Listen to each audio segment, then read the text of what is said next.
Assalamualaikum warahmatullahi wabarakatuh. Pamirsa dina dangat ayeuna urang neraskeun hanca dongeng kapincut ku Bandar Buntut bagian kadua. Ieu anu nganggitna nyaeta Kimasram. Sumangga supados teu nyangkolong ting kana waktos wilujeng ngadangukeun. Di paltilu oge aya opatan nu dagangna teh nepi ka poe Sabtu nu setor aya genapan diitung-itung menang duit 15.000 bersih. Kabeneran nalo kaluar nomor opat genep aya nu kena ngan 100 perakeun. Atuh puguh Herman untung dipake mayar 7.000 nu 8.000 asup kana sakuna. Liwat saminggu nu setor ka Herman beuki loba nepi ka geus meunang omset 200.000 sagala ku ayana kitu. Herman beuki nafsu nya nu narambanganana teh ditambahan. Dina waktu sabulan oge Herman geus sohor jadi Bandar Buntut nu kaitung bandar gede. Poe Sabtu harita teh kira jam 4 sore Herman geus siap-siap nerima setoran. Ayeuna mah manehna teu digawe di pabrik tinun. Basana ge keur naon kacape-cape mending cicing jadi bandar. Unggal minggu duit teu kurang. Hirup senang da puguh terus-terusan untung can panggih jeung rugi. Teu lila jul-jol nu saletor aya nu 10.000, aya nu 20.000, malah aya nu 50.000 pisan. Geus aya 12 jelema nu setor teh ngan tinggal saurang deui nyaeta Jang Ade urang Cibuntu. Sajeroni ngadagoan nu setor Herman mariksa baragasan bari hate menta-menta ka para embah muga ulah aya nu keuna. Ari Bapa Samad teu satujueun pisan anakna jadi Bandar Buntut teh. Kahiji era ku tatanggana, kaduana hariwang sok sieun aya nu keuna gede. Kumaha mun teu kabayar pan matak wirang jeung ngabahayakeun. Sering eta oge ngelingan dengan Herman mawa karep sorangan da geus karasa cenah gede untungna. Malah harita oge Bapa Samad nyaksian anakna narima duit setoran aya kana 200.000 na. Ari nu jadi kolot teh teu weleh ngarasa hariwang, hatena teu weleh gegebegan. Sanggeus nu salator baralik Bapa Samad nyamperkeun ka Herman pok wae nanya. Menang sabaraha man? Rada gede ayeuna mah Pak. Aya meureun 215.000 mah. Can saurang deui ade ti Cibuntu. Nya kira 2,5 lah bersihna mah. Tembal Herman semunu agulna keranan. Nah ari Herman teu sieun mun aya nu keuna gede. Cing mun aya nu keuna 10.000-an. Rek ti mana keur mayarna. Bapa Samad bari neuteup kana beungeut anakna. Wah, tenang we atuh Pak. Paling ge ayeuna mah aya nu keuna 100 perakeun. Paling gede 1.000 perak. Pira aku teu kabayar. Wah, untung lah gede sesana. Nya ari kitu mah ngeunah, tapi ari Bapa mah tetep hariwang. Sabab jadi bandar teh gede bahayana. Ku pamarentah diteangan di arah-arah. Nah, teu sieun mun ditahan ku Kodim. Geus man, ulah rek ngagugut teuing nafsu. Ayeuna maneh keur untung, kumaha mun ninggang keur apes. Ari jelema teh da moal rek anggar dina hiji martabat. Untung ge moal rek terus-terusan untung. Tapi kudu aya apesna.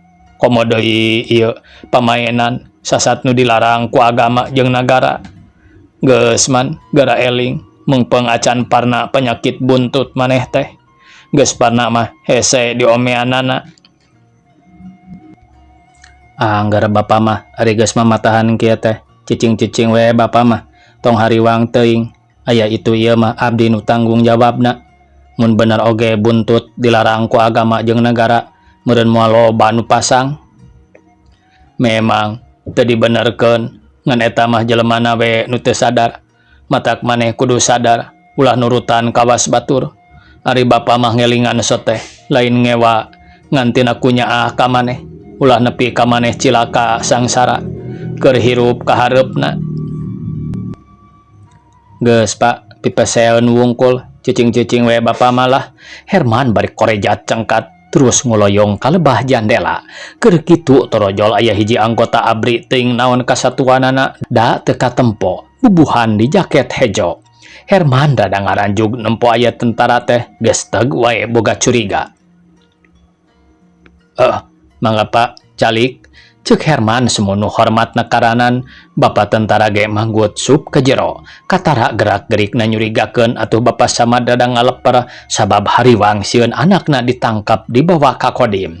Gek Bapak tentara diuk di singharepan ku pribumi, golosor Herman ngeluarkeun rokok gudang garam terus ngamanggakeun.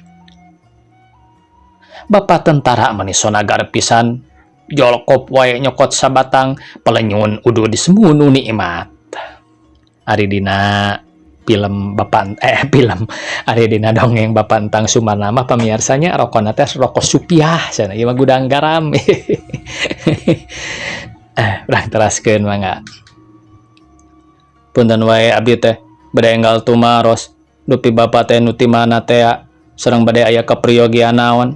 Da abdi mah asa nembean tepang ayeuna sareng Bapak teh. Herman nanya ka semahna bari jeung ngeleper hate. Oh, ari Bapak mah urang Bandung. Ari kana diri Bapak mah saderek teu kedah terang nu priyogi Bapak teh bade tumaros laras di dia teh ngabandar buntut. Cek Bapak tentara jol nanya kitu wae ke Herman teh ret netep semunu antep pisan.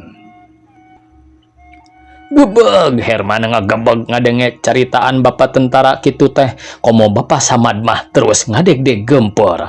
Lila Herman teu nembalan saenggeus lila ngahulang jeung mikir-mikir kakara manehna cengkat pokna teh. Sumohon Pak, abdi teh alit-alitan. Ari kitu maksud Bapak teh kumaha?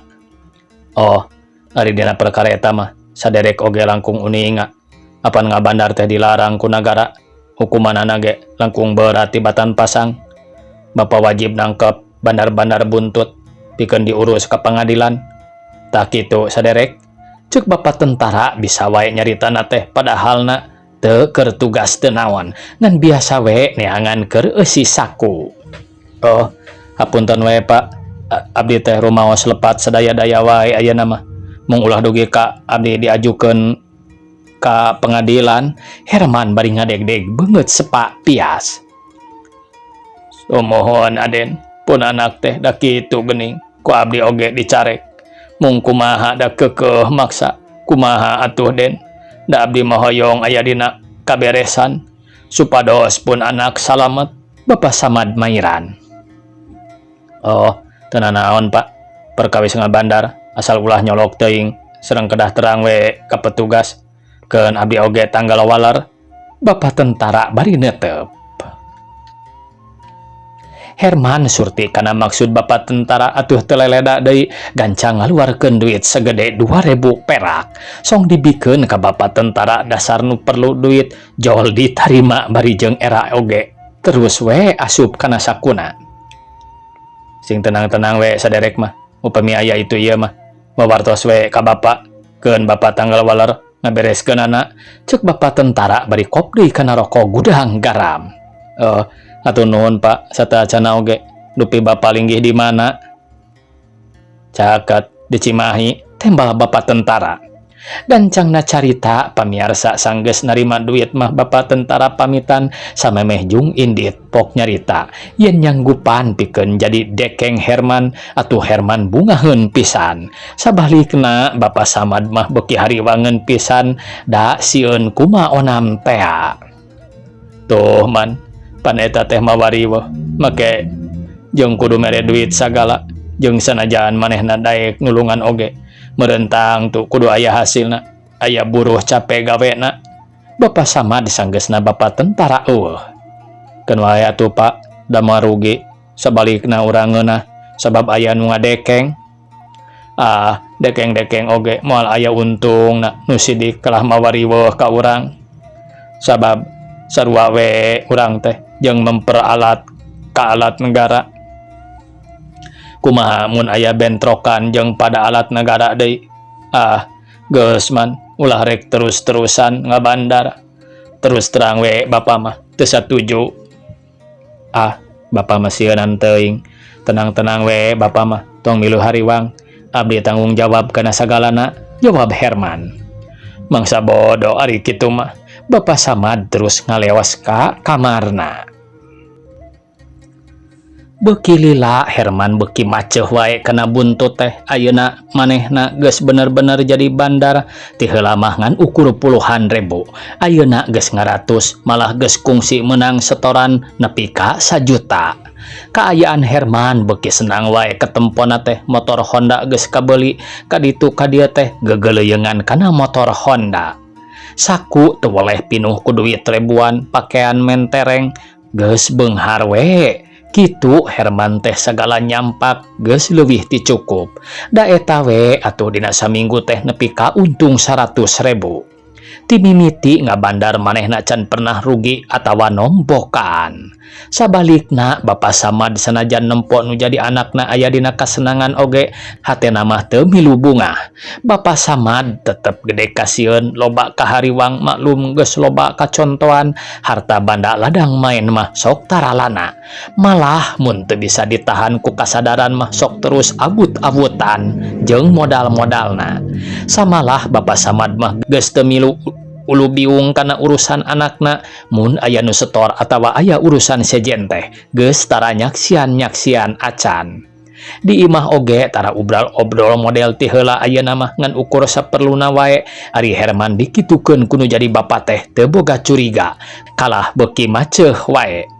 Imah nu tadina ti iseun teh jadi rame ku batur-batur Herman. Beurang peuting di imah Herman teu weleh rame. Loba batur-baturna nu milu sare di imah Herman, sapeuting teh aya 3 urangna. Ku kitu teh tatangga-tatanggana di dinya jadi ngarewaeun jeung pada ngaromongkeun ka Herman. Nya kitu deui Bapak Samad oge kababawa goreng ku anak. Tunda heula lalakon Herman, ayeuna urang teang heula ka daerah Situ Aksan. Di dieu urang bakal manggih hiji mojang nu keur meujeuhna rumaja putri. Rupa geulis, wanda hade, potongan awak lir biola, cangkeng lenggik, bitis ngabuah pare. Ari ngaranna katelah Neng Eti Sumiati, anak Haji Ahmad nu geus moal bireuk deui sa Situ Aksan mah. Haji Ahmad teh hiji jelema nu luhur pangarti nyaho kana bag-bagan agama, tur ku urang Situ Aksan oge dipikolot. Pada ngajenan puguh sipatna alus, sok mere maweh kanu miskin, tukang nulung kanu butuh, tukang nalang kanu susah. Ari Neng Eti teh anyar kaluar ti sakola SMA, ku kolot-kolot namah dititah diteruskeun ka universitas. Ngan Neng Eti na mogok, da puguh geus kaganggu ku beger, malah geus loba jajaka nu datang nanyaan. Neng Eti can keneh puruneun, basana teh teu pati bogoh. Ku Haji Ahmad oge sering di adu-adu tapi teu bisa maksa ngeukehan, ari jenisna teu daekeun mah. Harita teh Haji Ahmad keur aya di tepas hareup kawantu wanci sore, geus biasa ngadaweung nyerangkeun ramena nu lalar liwat. Torojol ti jero Neng Eti kaluar pakaianana sing sarua endah, da tina kain anu mahal. Buuk dipotong semetak-tak model agogo, bibir dipulasan lipstik warna kayas, kongkorong ngagantung melit dina beuheungna.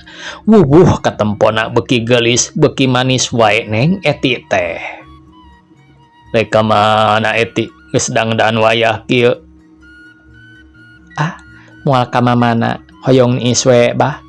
Di dieu tembal Neng Eti bari gek diuk digireun bapana, rok dikenyang dipake nutupan ping-pingna. Da era meureun ari diuk jeung hareupan jalan mah sieun pada melong. Bet ku aneh ongkoh era tapi ari rok pondok wae, da eta meureun embung tinggaleun zaman. Bisi rek indit-inditan, syukur we ari moal mah. Abah teh rek aya picaritaeun. Haji Ahmad semundu bungah dumeh wae, harita teh rek mere bolongan ka anakna, sangkan anakna daek buru-buru kawin. Picarioseun naon bah? Neng Eti rada ngarenjag reuas. Eta perkara diri Eti, da abah mah ngarasa kaluman. Garawe sakitu loba nu kasep, nu baleunghar daratang ka dieu. Tapi Eti mah tetep nolak wae. Nah rek neangan lalaki nu kumaha deui. Geus sakuduna we Eti teh boga salaki nu tanggung jawab kana sagala kasusah Eti. Pek we pikir Eti teh geus dewasa, sakola geus eureun, narek naon deui ari awewe. Da sanes teu maksud mung kumaha da teu aya nu cop sareng lelembutan abdi. Upami aya nu dipika cinta mah tangtos ku abdi oge ditampi lamaranana tembal neng Eti. Ari ceuk Abah mah nu datang ka dieu teh kurang kumaha gagah keur baleunghara teh nyantri jeung karasep. Ari Abah mah doa pisan kanu kitu teh keur naon geura neangan nu can puguh karuhan mah. Komo deui ayeuna barudak lalaki teh lolobana mah ngoboy wae jeung ngabaraga jul deui. Terus terang Abah mah teu satuju kanu kitu teh. Abdi oge moal bade milih koboy atuh Bah. Keur naon gaduh salaki ka jelema baragajul. Abdi oge gaduh emutan. Syukur ari boga pikiran kitu mah. Abah teh regreg pek we atuh milih sorangan. Abah mah nya tujuan wae ngan omat kudu bener-bener milihna. Cek paribasa mah kudu asak-asak nya ngejo ameh teu tutung tambagana. Pe ku Abah didoakeun ngan kade kalalaki nu beragama. Naon ieu teh make jeung aya tutung-tutung kitu. Ibu Haji Ahmad nu norojol kaluar ret neuteup ka Neng Eti. Ieu keur mamatahan Eti nyaeta ambeh bener milih lalaki ulah padu bogoh wae. Da urang teh kudu bener mulus rahayu keur saterusna. Haji Ahmad bari ngalepus udud surutu semunu nikmateun nakran. Syukur we atuh ari bapa aya dina kasadaran mah. Bener Eti teh kudu bener-bener milih rabi. Pawur lah ibu mah sok sieun bogoh ka koboy. Heug we Eti sangsara pan ibu oge meureun milu susah. Ari kitu mah Eti senang sahanteuna ibu teh kabawa senang. Sanajan teu dijamin oge bungah-bungah hate atuh Ibu Haji Ahmad bari ngabulaeh ngalemar ret deui neuteup ka Neng Eti. Keur kitu ti pipir aya tukang nambangan buntut maksudna mah ngan ukur ngaliwat wungkul eta nu nambangan teh budak keneh ngaranna Pandi. Nya umurna 15 tahun mah aya tapi edas ku capetang pinter ngomong teh lain heureuy. Dasar Pandi sonagar jeung bangor serengeh seuri ka Haji Ahmad ti ditu nama hormat meureun pedah ka kolot. Ti mana di? Biasa we Pak Haji. Temal Pandi bari reg-eureun gek diuk dina batu hareupeun imah. Biasa kumaha na teu digawe. Ari Abah pan Pandi mah dagang buntut. Neng Eti bobohan nyaho jeung sering nempo Pandi sok nanawarkeun nomor. Dagang buntut naon di? Buntut sapi, buntut munding. Sanes buntut sapi Pak Haji, ieu mah buntut nalo, tembal Pandi. Kutan Pandi teh dagang buntut nalo. Letik-letik geus icik kibung kana pamainan. Cing atuh di tong kikituan. Da bapa mah nempona ge teu resep. Hayang duit mah digawe nu halal. Piraku ka pabrik tinun teu ditarima. Ari dagang buntut nalo nanaonan da teu meunang ku agama ge. Haji Ahmad bari gogodeg heran nempo budak geus pipilweun kana pamainan. Nyaeta Pak Haji, kaunggal pabrik ge parinuh teu aya lowongan, aya ditarima tapi kudu nyogok heula ka mandorna. Leheung upami 100 200 da ieu mah nyuhunkeun 2500. Ti mana geura abdi kedah ngayakeun artos sakitu. Tembal Pandi dasar budak can boga pikiran sanajan ka pantar Haji oge wani nempas. Kana naon we atuh asal rejeki halal euy. Dagang kangkung oge pentu kudu dimodalan. Tuh nyokot timangnana terus dagangkeun ka suka Haji. Piraku teu payu. Ari dagang buntut mah omat ulah dipaju sabab bapak nyarek teh lantaran karunya ka maneh. Geura we naon hasilna dagang buntut. Ka era-era disebut tukang main. Komo maneh budak keneh mun teu dieureunaan ti ayeuna tangtu nepi ka kolot oge moal bisa dipiceun euy. Naon da gede hasil ge moal manfaat di daharna sabab duit teu halal. Ari Pak Haji upami eleh teu halal soteh upami keuna mah halal we komo 10 perak jadi 700 mah sareng da abdi mah teu isin keun wae disebut gitu kieu oge da geuning hampir sadayana ayeuna mah kana buntut tembas pandi bat siga nu ngalawan caritaan Haji Ahmad. Atuh puguh Haji Ahmad jadi nafsu teu ngeunah asa dilawanan ku budak satepak ret neuteup semu ambek geus kitu pok nyarita. Pandi maneh mah abong keneh budak euy di papatahan di bawah bener teh kalakah nempas-nempas wae. Can kapikir ku maneh mah kumaha bahayana mun geus katera penyakit ngadu. Geus ka ditu tong nempas-nempas wae.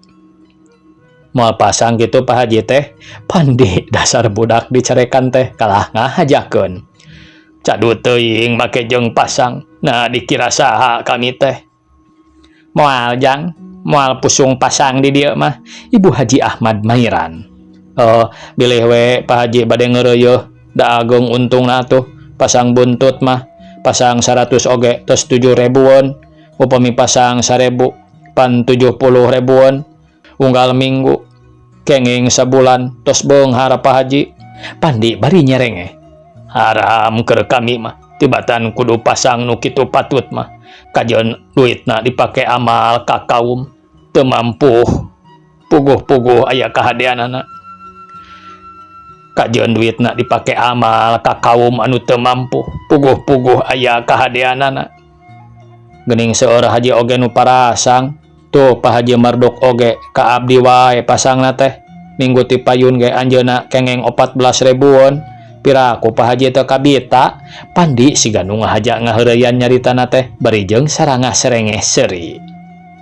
Wah eta mah hajina we Haji Ucut Gendul ongkoh wae nyaho kana bag-bagan agama tapi kalakuan sok pasang buntut teu kami mah teu kabita. Jeung maneh ulah nyaruakeun kami jeung haji-haji nu kaditu patut. Kami mah ulah rek bisa kompet daunkeun euy. Aduh nyaanya Pak Haji mah hajina teh dugi kapengkuh kieu. Upami kitu mah Pak Haji jagoan da anu tara pasang mah upami masihan nomor teh sok jitu wae. Cing abdi wartosan nomor sabaraha Pak Haji kanggo engke malam minggu. His siah ngareken ka tukang kode ka kami teh. Nyaho kami mah teu nyaho geus segera balik ka itu. Bet kawas ngomong jeung nu gelo. Haji Ahmad amakeun. Geus ka ditu jang geura balik. Abong keneh bolon kakolo teh ngaheureuyan. Ibu Haji molotot ka Pandi. Sanes ngaheureuyan Pak Haji abdi mah tobat teuing teu walarantun. Ieu mah naroskeun we mamanawian sawios ari teu dipasihan mah. Punten we Pak Haji mangga atuh. Pandi bari terus ngalewas ka jalan manehna gegebegan sok sieun terus dicarekan ku Haji Ahmad. Dasar atuh ari bolon. Dilayanan teuing tuda Pak Haji mah terang budak nurus tunjung kitu keun wae barina oge antep karepna teuing. Da urang mah moal rugi. Ibu Haji bat malik nyalahkeun ka salakina dumeh wae Pak Haji Ahmad ngalayanan budak bolon jadi we diunghak. Tadina oge mamatahan teh karunya we ka manehna. Da eta we budak keneh geus ulu biung kana pamainan. Karunya bisi hirupna terus jadi pamadatan. Nya, tapi si Pandi mah nurus tunjung. Ulah boro di papatahan ku urang, dalah ku indung bapana oge geus tara nurut tara ngagugu. Pak Haji mah aya-aya wae, hayo make hoghag jeung budak satepak. Padahal mah tong ieu barang geureuh. Paduli rek kitu rek kieu oge da karepna sorangan. Nya eta atuh bapa mah teu nyaho budak bedegong.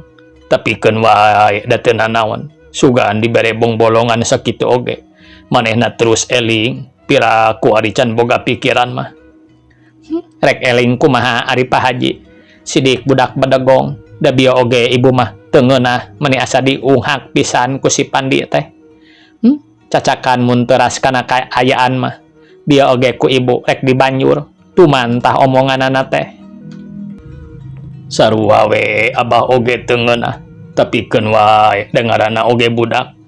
Ari budak mah hampuraeun kolot keun antep ari kakara kitu-kitu wae mah. Nya lamun ngahina-hina teuing mah ku bapa oge diwarah kajeun anak deungeun sabab matak tuman. Muhun Abah mah meni panasaran we upami teu hoghag sareng tukang buntut teh ning eti mairan. Ngewaet Abah mah sabab lamun teu dibasmi matak nyilakakeun ka urang sarerea. Geurawe ayeuna ge geus karasa ku ayana buntut nalo jeung buntut loto teh. Kaayaan ekonomi kacida morosotna.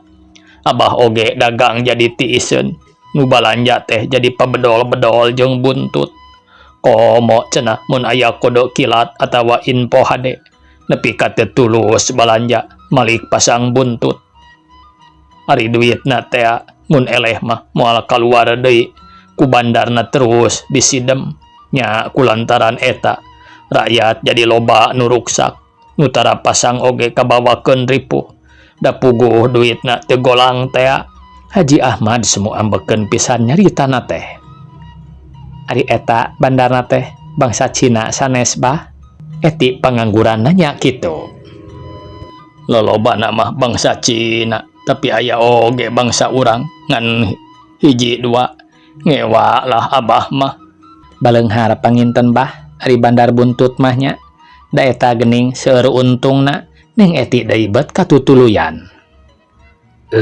Waktosna kabujeng sae pamirsa sakitu anu tiasa kapihatur. Wassalamualaikum warahmatullahi wabarakatuh.